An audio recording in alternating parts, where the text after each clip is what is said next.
It's a craft video, y'all, and if you can't tell by my outfit, it's about to get real TVMA up in hither. Stay tuned. Hey,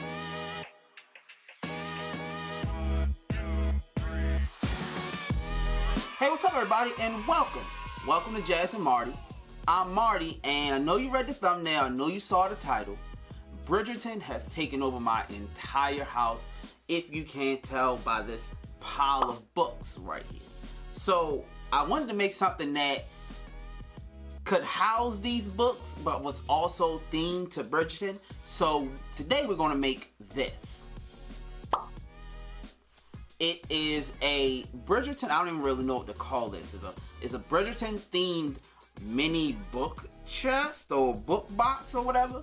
Alright, so it's not super difficult, and I'm going to show you next. But before we do that, what you doing? Did you subscribe? I know you subscribed because you watching. If you didn't subscribe, just hit the little notify bell and the subscribe button down below. It's super free and it helps out the channel a whole lot. Alright? So without any further ado, let's hop into this thing.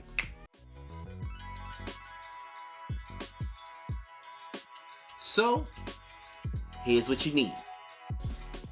Alright, y'all, so the first thing you're going to need is spray paint. Now, I use the bronze metallic spray paint. Alright, next, you're going to need a box. Now, I found this box at Joann Fabrics. It ran me about 11 to 12 bucks. Preferably use a box with the little metal latch on the front. You're going to need permanent vinyl. Now, I use the bronze metallic vinyl, but you can use any vinyl that you like. You're also going to need scissors, a Cricut machine, all of the Cricut tools that comes with your machine, like the pick and an X-Acto knife. You're going to need all of that. You're going to need glue guns and glue sticks, duct tape, paper fasteners. Now make sure these paper fasteners are the long kind. I used the short kind in the beginning. It caused me all types of issues, so I had to go and fix it later. So make sure you use the long paper fasteners. You're going to need a buttload of sponges. Now, I used about 36 sponges with this project. They all came from the Dollar Tree. A yard of fabric. Now, this can be any color fabric or any type of fabric that you want to use.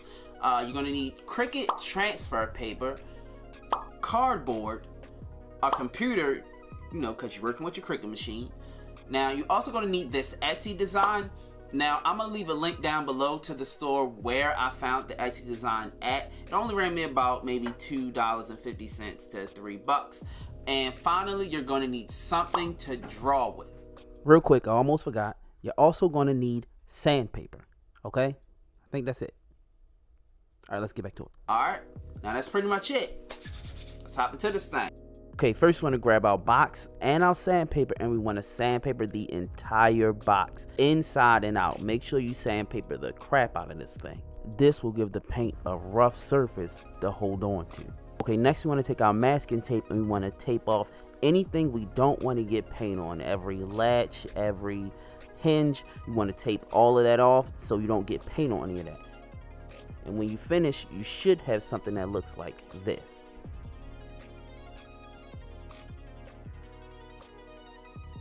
Now it's time to grab our paint, head outside and spray paint this thing.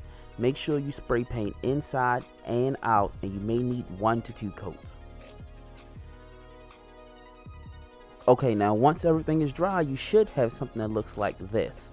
Now we can remove all of the masking tape off of it, and when you finish doing that, you should have something that looks like this.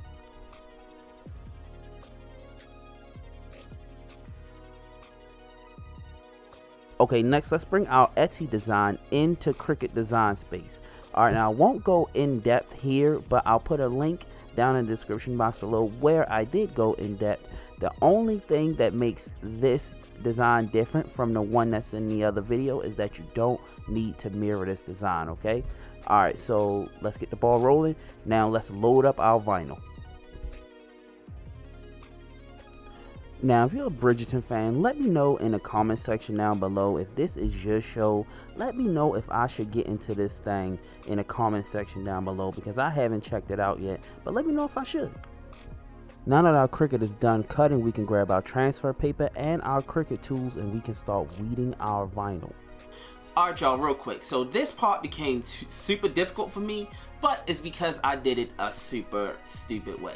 So instead of weeding your vinyl from the back, which I'm used to doing, weed it from the front. It makes everything super easy. I weed it from the back and it caused me a whole bunch of issues. So just weed it from the front, then apply your transfer paper and it'll be way smoother and it won't cause you any problems. Alright, let's keep the video going. Okay, so I'm going to show you the correct way on a design that I ended up not using. So like I said initially, you want to weed it from the front. That means get rid of everything that is not your design from the front part of your vinyl. Then you can add your transfer tape, and then finally you can remove the backing from your vinyl, and then we can just place it on our box. Alright, and when you finish, you should have something that looks like this. Okay, next you want to grab your scissors and your cardboard and you want to cut a square roughly the size of the inside of your box out of your cardboard, okay? Now, while you're cutting your cardboard, here's a quick word from the sponsor of today's video. Oh, hello. I didn't see you there. I'm Marty, and when I'm not making DIY and craft videos, I'm making love ballads that you can DIY and craft to, and you can own my collection today. Introducing Crafting in the Key of Love, Crafting Ballads by Marty.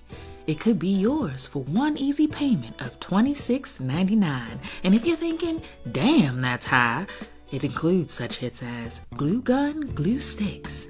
Glue gun and glue sticks. All night long. Hobby Lobby. I wanna be your hobby girl. All night long. And the smooth jazz classic, Cardboard Sacks. I'm trying to have some cardboard sacks all night long. Do you want a little cardboard sacks, baby? If you act now, you'll receive Marty's holiday album, Glue Gun and Glue Sticks at Christmas time. Glue gun and glue sticks in Christmas time. Plus, if you order in the next 5 minutes, we'll bring the price down to $16.99. Just make a one-time credit card payment to Crafting in the Key of Love at www.craftballads.info or 1-800-000-0001. Alright, and when you finish, you should have something that looks like this. Okay, now you want to take your sponges and place them rough side down on top of your cardboard, and you want to hot glue your sponges to your cardboard. Just put a layer of sponges across the top of your cardboard, basically filling the bottom of your box. And when that's finished, you should have something that looks like this. Okay, now we want to take a yard of our fabric, spread it out face down, and then we want to take our sponges and place them face down on our fabric. Alright, once we do that, we want to take our writing utensil and trace an inch wide square around the perimeter of your sponges. Then you can take your scissors and you can cut that square out. Okay, once you have your square, now you want to take your sponges, center them and put them back face down onto your square, and you want to hot glue them to the back of your cardboard. Just put some glue down and fold the fabric over. Alright, and when you finish, you should have something that looks like this thing right here. Okay, now we can grab our ruler and we can start making dots about 3 to 4 inches apart across the front of our padding. Okay, next we can grab our paper fasteners and our scissors. I had an X-Acto knife for this, but I use that, but you can use your scissors. Then you want to take your scissors and you want to poke a hole through your cushion, making sure it goes completely through your sponge and your cardboard, okay? Then you want to take your paper fastener, insert it through your dot, and then once it's pushed down to your liking, you can then fold your golden flap things over. You want to do that for all of your dots. Alright, and when you finish, you should have something that looks like this. Now you need to do this step for the inside, bottom, top, and bottom 2 sides of your box. Next, we can bring our box over and we can start hot gluing our cushions into our box. Now that's the bottom, the two sides, and the top. And we done, y'all. Alright, now let's check out this finished product. Alright, y'all, and here is the final product. I really liked how this thing turned out. I wanted it to look like it came from the 1800s, and I feel like we accomplished that with this project. Alright, so that's pretty much it. Now, if you like this video, please hit that like and that share button, and head over to the Jazz and Marty Facebook page where we're always posting updates on DIY and craft videos. And we just not on Facebook. Find us on TikTok. We're also on Instagram. We everywhere, y'all. Just go and find us and, you know, follow the kid, alright? And like that, this will be the end. Peace.